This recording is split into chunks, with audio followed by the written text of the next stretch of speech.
Hello all, welcome to today's class on biomolecules where we will be talking in detail about the properties, the classification, structure and function of lipids. Now the term lipid refers to a group of compounds which are esters of long chain fatty acids. That is, when the fatty acid combines with an alcohol, the product we get over there is called as an ester, and that ester is the lipid. So we can see over here the reaction is called as esterification reaction, and we are having combination of carboxylic acid, that is a compound with the functional group C double bond OOH. When that is combining with alcohol, which is having the functional group OH, we have the reaction called as esterification, giving us the product that is known as an ester. So ester is having the functional group C double bond OOR dash.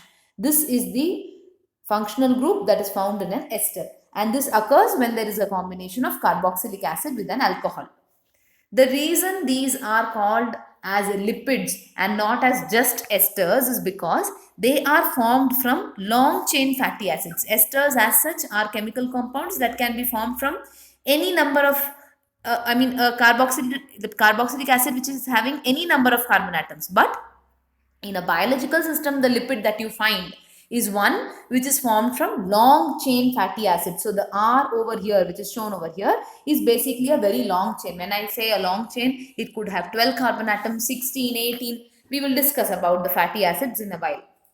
Now these lipids are having various properties. So let us see what are the different properties of lipids. The first property of lipid is its solubility. So being made up of long carbon chains or organic, it's an organic compound which is having a very long carbon chain.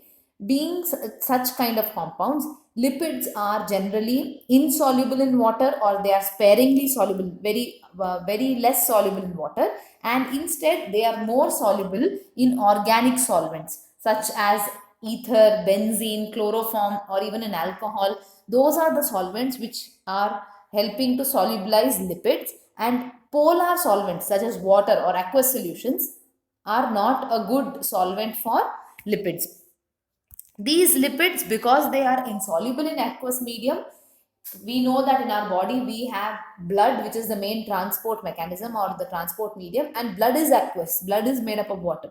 So if the lipids have to be transported in the blood, they are transported as lipoprotein complexes. As the lipids themselves are insoluble in water and they will not dissolve in blood, or they cannot be transported in blood easily, hence for easy transportation they will combine with protein to form lipoprotein complexes which occur as micelles. So we can see over here they are occurring as micelles which are easily transported in the blood. So this is a diagrammatic representation just to show you. This is a phospholipid.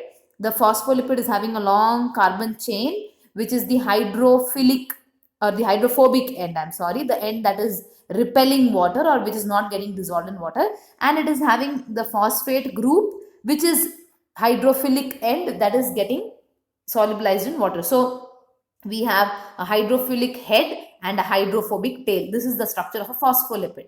Now when such a phospholipid is put into an aqueous solution, either it will form a bilayer as is shown in the picture. So there is a bilayer where all the hydrophilic ends are now in contact with the water, and the hydrophobic tails which don't want water or which are repelling water are found in between.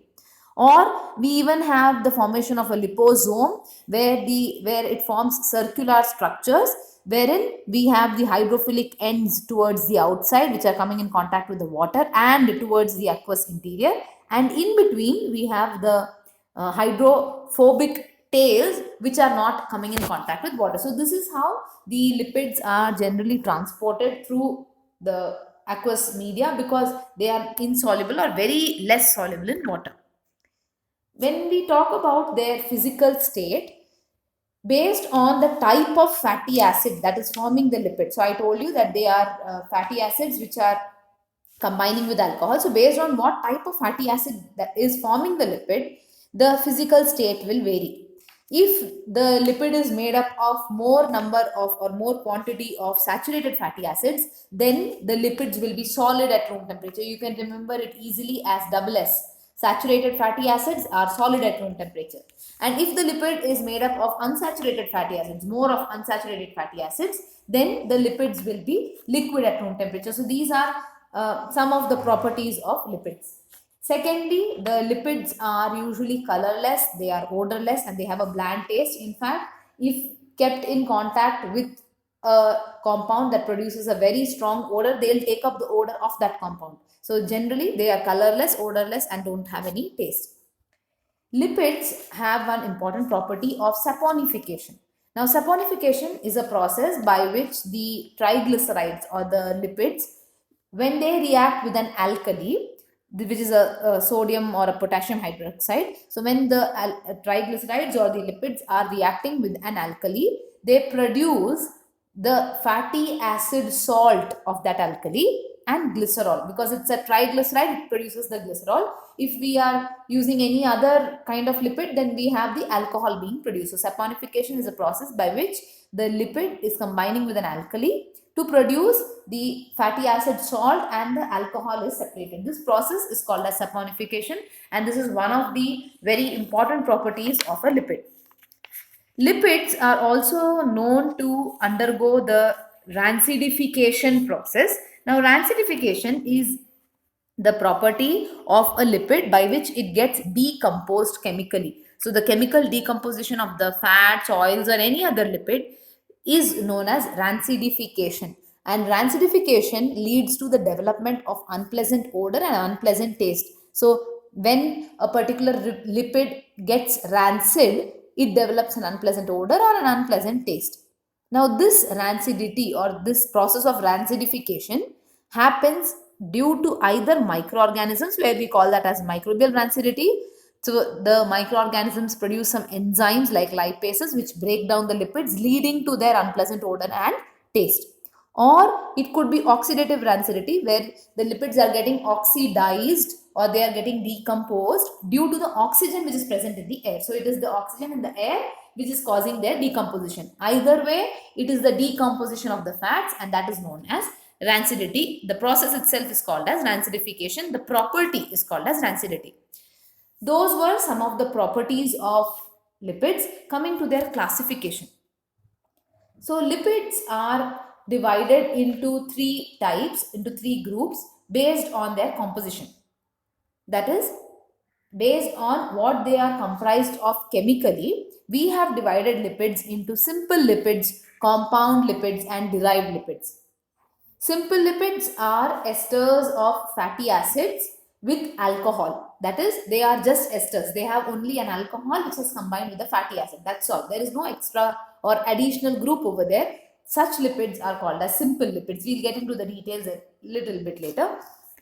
The second group are compound lipids, also called as conjugated lipids, also called as heterolipids. So, simple lipids are called as homolipids, whereas conjugated lipids or compound lipids are called as heterolipids. And the third combination or the third category are derived lipids. Now, compound lipids are esters of fatty acid, alcohol, and they contain an additional group. What is that additional group? We'll look into it. Derived lipids are those which are derived by or derived from the hydrolysis of simple and compound lipids. So, when these lipids undergo breakdown, what we get over there, those products of hydrolysis are called as derived lipids. So, these are the three categories of lipids. Let us see what each of these categories encompasses. So, simple lipids or homolipids are esters of fatty acids and alcohol. Now, this includes fats, oils, and waxes. So, the fats and oils are similar. That is why I have listed out over here. Fats are esters of fatty acids with glycerol. Oils are also esters of fatty acids with glycerol. But why we have put them separately is because fats are generally solids at room temperature. This is because I told you a little while earlier that if the fatty acid is saturated, then it is going to be solid at room temperature. So, fats are made up of saturated fatty acids, and that is why they are generally solids at room temperature. Whereas oils are made up more of unsaturated fatty acids, due to which they are liquids at room temperature. But other than that, both are esters of fatty acid with a glycerol. Glycerol is a 3-carbon alcohol.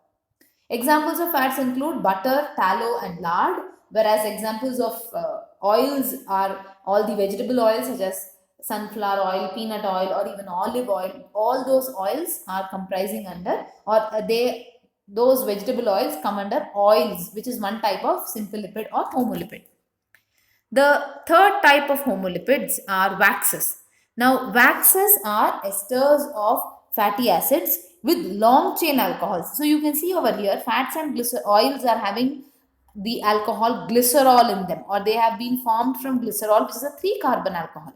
But we are talking about waxes which are having alcohols that have 24 to 36 carbon atoms in them. So, waxes are esters of fatty acids with very long chain alcohol. That is the major difference. And waxes are found both in plants as well as animals. Some of the examples include beeswax or spermaceti or paraffin wax. We have suberin, which is found in the roots, or sebum, which is found in the hair of mammals, or we have the ear wax, which is cerumen. So this is of common occurrence in in human beings or in animals as well as in plants. These are the 3 types of simple lipids or homolipids.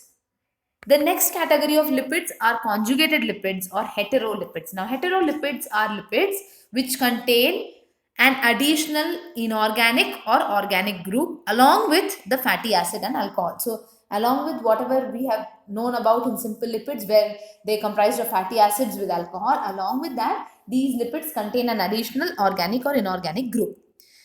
So, based on that, we have 3 types of simple lipids, that is phospholipid, is the first type. Phospholipid, as the name says, comprises of fatty acid, alcohol, and an additional phosphate group. Now, the phosphate group combines with the fatty acid and alcohol, or with the ester, and the phosphate group gives the hydrophilic or the polar end to that particular molecule. So, in a phospholipid molecule, there is a strong non-polar or a strong tail region which is hydrophobic or insoluble in water. This tail region is a non-polar region which is basically made up of the fatty acid chain, and there is the strong polar or hydrophilic region which is made by the phosphate group. So the phosphate group is forming the hydrophilic region or the water soluble region, head region, and the tail region is made up by the fatty acid chain. So this is the property due to which phospholipid is, when you put it in water or when you put it in aqueous solution, I told you earlier that it forms a lipid bilayer. So all the hydrophilic heads, the phosphate heads, are towards the outside where they can interact with the aqueous solution, and the hydrophobic tails are arranged towards the center. This is the structure of phospholipids. Examples of phospholipids include phosphatidylcholine and phosphatidylethanolamine. We then have glycolipids, which are lipids that contain a carbohydrate group. That is why they are called as glycolipids. So they contain a carbohydrate group. Usually the carbohydrate that is involved is galactose. And these glycolipids are found in the nerve cell membranes, especially in the myelin sheath of the nerve cells. So examples of this include gangliosides and cerebrosides. These are glycolipids, where the additional group along with the fatty acid and alcohol, the additional group is a carbohydrate. The third type of conjugated lipids are sphingolipids. Sphingolipids are those lipids which contain a core of an amino alcohol called as sphingosine. So we can see over here, this is the sphingosine. This entire molecule shown over here is sphingosine. Sphingosine combines with a lipid, that is with an ester. So you can see here this region, that is the ester, and rest of this, what is shown here, is the sphingosine. So when we have combination of sphingosine and the lipid, that is called as sphingolipids. Sphingosine is an amino alcohol, that is an alcohol group which contains a long chain alcohol group which is containing the which is containing an amino group, that is called as sphingolipid. So the examples of sphingolipids are ceramides. Phytoceramide is one example, and sphingomyelin. These are the examples of conjugated lipids. So those were the three types of conjugated lipids, or lipids which are having a combination of fatty acid, alcohol, and an additional inorganic or organic group. The three examples or the three categories are phospholipids, where there is a phosphate group attached, glycolipids, where there is a carbohydrate attached, and sphingolipids, where we have the combination of sphingosine. This is the second group of lipids, that is conjugated lipids. The third group of lipids are derived lipids, which are products of hydrolysis of simple and conjugated lipids, as I have already told you. And when we have the derived, one of the examples of derived lipids is fatty acids. That is why I have taken up fatty acids, and I will be describing in detail about the types and structure of fatty acids. So, fatty acids or sterols, terpenes are examples of derived lipids. Some of the important sterols we have are cholesterol or ergosterol. All those are examples of derived lipids. One of the major examples of derived lipid is fatty acid. So basically, when we have simple or conjugated lipid getting broken down, we get the fatty acid, which we are now calling or denoting as a derived lipid. So fatty acid is an organic acid which is having the carboxylic acid group C double bond OH. So it is having, that is a functional group in a fatty acid, and it is having a long hydrocarbon chain. That is why it is called as a fatty acid. An acid, a carboxylic acid with a long hydrocarbon chain is called as a fatty acid. Now in this fatty acid, the carboxylic acid group is having the hydrophilic nature, whereas the long hydrocarbon chain is the non-polar end or the hydrophobic end. Now it has been seen that generally in the biological systems, or the fatty acids which are found naturally occurring in the biological systems, have an even number of carbon atoms ranging anywhere between 14 to 22. So the hydrocarbon tail that is present, the non-polar hydrocarbon tail that is present in a fatty acid, can be either saturated or unsaturated, as I have already told you about it. The saturated fatty acids are those which are having only single bonds, which means to say, in other words, there are no double bonds in saturated fatty acids. So saturated fatty acids comprise of only single bonds in them. We can remember easily as the triple S: saturated fatty acid, single bond, solids at room temperature. That is their main property. So saturated fatty acids don't have any double bonds in them, which means to say, or in other words, all the carbon atoms are saturated with hydrogen. Examples include lauric acid, palmitic acid. What I have shown over here in the brackets is the number of carbon atoms they have. Stearic acid, these are some of the commonly found saturated fatty acids. So if these saturated fatty acids comprise, or they are the major component of a lipid, that lipid is called as a fat, and that lipid is solid at room temperature, because saturated fatty acid, single bond, solid at room temperature. So we can see over here, this is an example of saturated, or this is how a saturated fatty acid looks like. We can see that apart from the C double bond OOH, apart from the functional group, there is no double bond in the entire chain. The second type of fatty acid is an unsaturated fatty acid. Now, unsaturated fatty acids have more than one or more double bonds in their entire chain. So we can see over here, in this fatty acid, there is only one double bond, but it can have more than one double bond as well. So an unsaturated fatty acid is a fatty acid that is having one or more double bonds in the chain, and the entire unsaturated fatty acid is found usually more in the oils, and that is why oils are liquids at room temperature. So if they have more than one or more double bond, that type of a fatty acid is called as an unsaturated fatty acid. Examples of unsaturated fatty acids include oleic acid, linoleic acid, linolenic acid, and arachidonic acid. In fact, based on the number of double bonds that they have, all of these are 18 carbon compounds, but based on the number of double bonds they have, we have different types as well. Like monoethanoid is an unsaturated fatty acid that is having one double bond in it. Example is oleic acid. Diethanoid is the unsaturated fatty acid that is having two double bonds in it. Example is linoleic acid. Triethanoid is an unsaturated fatty acid with three double bonds. Example, linolenic acid. And tetraethanoid is the fatty acid which is having four double bonds in it. Example is arachidonic acid. So all of these have 18 carbon all four are having 18 carbons in them, but they are all having different number of double bonds, due to which they are having, or they are of different types, different groups. Now, amongst these fatty acids, we have certain fatty acids that the humans or other animals cannot synthesize in their body, or cannot synthesize in their system, due to which they have to take it as part of their diet. Such fatty acids are called as essential fatty acids. We also have polyunsaturated fatty acids, which are fatty acids that have more than the one double bond in them or in their backbone. So polyunsaturated fatty acids examples include these three, what have been listed out over here. That is linolenic, and arachidonic, because they are having more than one double bond in their structure. So such fatty acids are called as polyunsaturated fatty acids, or they are abbreviated as PUFA. And this is also a very important class of very important class of fatty acids that has to be included in the diet of every individual. So these are the two terminologies with respect to fatty acids. Now, when we talk about the fats or lipids that are found in a biological system, the most common type of lipids that are found in any living system are glycerides or acyl glycerols.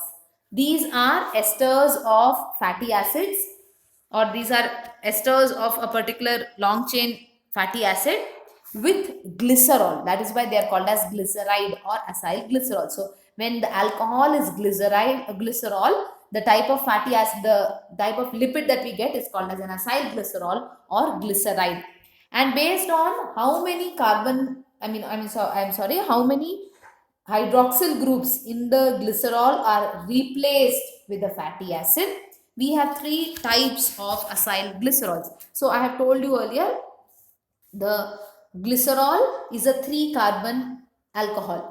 Based on how many of those OH groups or alcohol groups have been replaced, we have three types, namely monoacyl glycerol, also called as monoglyceride, diacyl glycerol, also called as diglyceride, and triacyl glycerol, also called as triglyceride. So you can see here, this is the 3 carbon alcohol, that is glycerol, in which one of the OH groups has been now replaced by C double bond O R dash, that is the fatty acid. So when one OH group has been replaced by the fatty acid, we call it as a monoacyl glycerol.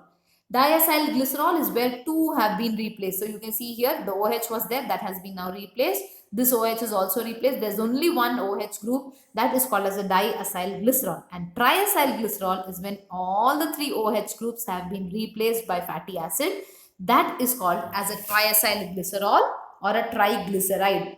And even amongst acyl glycerols, the most common type of lipid that we find, that is what is contained in all the vegetable oils, all the animal fats, is triglycerides. Even when we have issues where we go to the doctor and speak about cholesterol levels, or levels where we have too much of cholesterol in our body, what they look for, the blood test looks for, is triglycerides. So triglycerides are are the most common form of lipids in nature.